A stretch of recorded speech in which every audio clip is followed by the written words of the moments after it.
இந்த வீடியோவின் பாஸ்போனியம் அயனி Ph4+ இன் வடிவத்தை VSEPR கொள்கை மூலம் கண்டுபிடிக்கலாம்.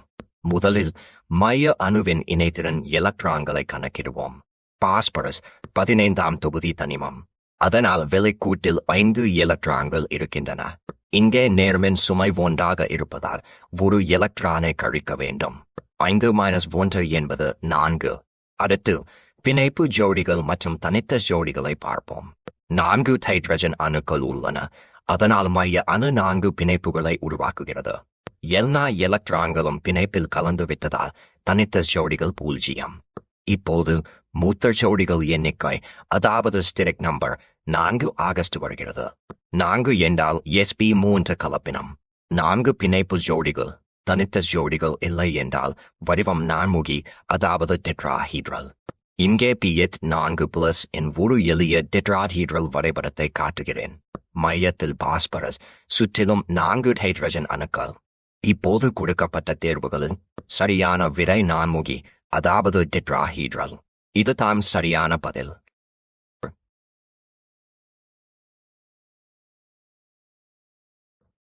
இந்த வீடியோவில் லாந்தனைடு அயன்களில் எது டயமக்னடிக் என்று பார்ப்போம்.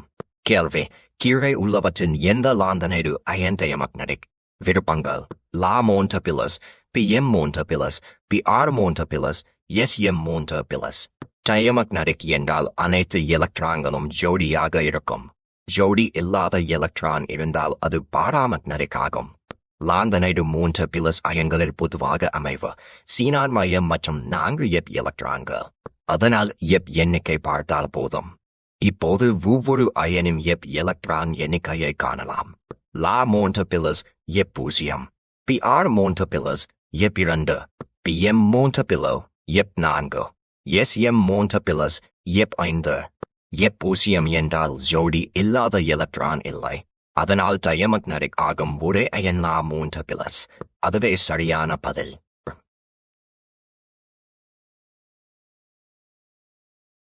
இன்று நாம் ஒரு ரசாயன பல்கட்ட பிரச்சினையை பார்க்க போகிறோம். துருப்பிடிக்காத எக்கில் உள்ள குரோமியத்தின் சதவீதம் என்ன என்பதையே இந்த கேள்வி கேட்கிறது. இங்கே கேள்வி: துருப்பிடிக்காத எக்கில் குரோமியத்தின் சதவீதம் என்ன? விருப்பங்கள் உள்ளன. இவற்றை பார்ப்போம். துருப்பிடிக்காத எக்கு என்பது ஒரு கலவை. இதில் முக்கியமாக இரும்பு மற்றும் குரோமியம் கலந்துள்ளது.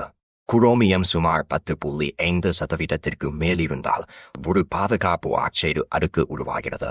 அந்த அடுக்கு இரும்பை துருப்பிடிக்காமல் காப்பாற்றுகிறது. எனவே துருப்பிடிக்காத எக்கில் குரோமியம் சதவீதம் 10.5% மேல் இருக்க வேண்டும். அதனால் சரியான பதில் 11.5%. சுருக்கமாக, துருப்பிடிக்காத எக்கில் குரோமியம் அதிகமாக இருப்பதால் மேலே ஒரு பாதுகாப்பு ஆக்சைடு அடுக்கு உருவாகிறது. அது துருப்பிடிப்பை தருகிறது. சரியான பதில் 11.5%. இந்த வீடியோவில் லாந்தனம் என்ற தனிமத்தின் எலக்ட்ரான் அமைப்பை கணக்கிட்டு சரியான விடையை தேர்ந்தெடுப்போம்.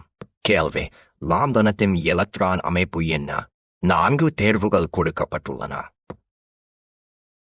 முதலில் லாந்தனத்தின் அணு எண் 57. இதனால் அதன் முந்தைய நாபில் வாயுக்கூறு என்பது செனான், அதாவது Z=54. அதனால் லாந்தனத்தின் அமைப்பு செனான் கோர் பிளஸ் மேலும் 3 எலக்ட்ரான்கள். அடுத்து ஆப்பு விதிப்படி எலக்ட்ரான்கள் குறைந்த ஆற்றல் நிலை முதல் நிரப்பப்படும். 59, 60 போன்ற தனிமங்களில் 6 sp, 5d மற்றும் 4 எண்ணிக்கைகள் நெருக்கமான ஆற்றலில் உள்ளன. லாந்தனத்தில் பொதுவாக நிரப்பப்படுவது 5d1, 6s2. அதனால் லாந்தனத்தின் அமைப்பு செனான் கோர், அதன் பின் 5d1 மற்றும் 6s2. 4 இன்னும் நிரப்பப்படவில்லை. இப்போது தேர்வுகளை ஒப்பிடலாம். 4 என்று சொல்வது லாந்தனத்திற்கு முன்கூட்டியே நிரப்பு நடக்கிறது என்று கூறும். அது தவறு. ஆகவே சரியான விடை B. 4s 5d1, 6s2. இந்த முறையில் அணு எண், நாபில் வாயுக்கூறு மற்றும் ஆப்பு விதியை பயன்படுத்தி எலக்ட்ரான் அமைப்பை கண்டுபிடிக்கலாம். நன்றி. இந்த வீடியோவில் அயனி பிணைப்பை பற்றிய அடிப்படை கருத்துக்களையும் கேள்விக்கு சரியான பதிலை எவ்வாறு கண்டுபிடிப்பது என்றும் பார்க்கப் போகிறோம். கீழே உள்ள கேள்வியை வாசிப்போம். அயனி பிணைப்பு என்பது ஒரு அணு எலக்ட்ரானை இழந்து நேர்ம அயனாக மாறுவதும் மற்றொரு அணு அந்த எலக்ட்ரானை பெற்று எதிர்ம அயனாக மாறுவதும் ஆகும். இப்போது சோடியம் மற்றும் குளோரைன் அணுக்களை எடுத்துக்கொள்வோம். சோடியம் ஒரு எலக்ட்ரானை இழக்கிறது, குளோரைன் அதை பெறுகிறது. அதனால் சோடியம் நேர்ம அயன், குளோரைன் எதிர்ம அயன். எதிர்மமும் நேர்மமும் இருப்பதால் அயனி பிணைப்பு உருவாகிறது. எனவே அயனி பிணைப்பை உருவாக்க ஒரு நேர்ம அயனும் ஒரு எதிர்ம அயனும் தேவை. அதனால் சரியான பதில் விருப்பம் ஏ.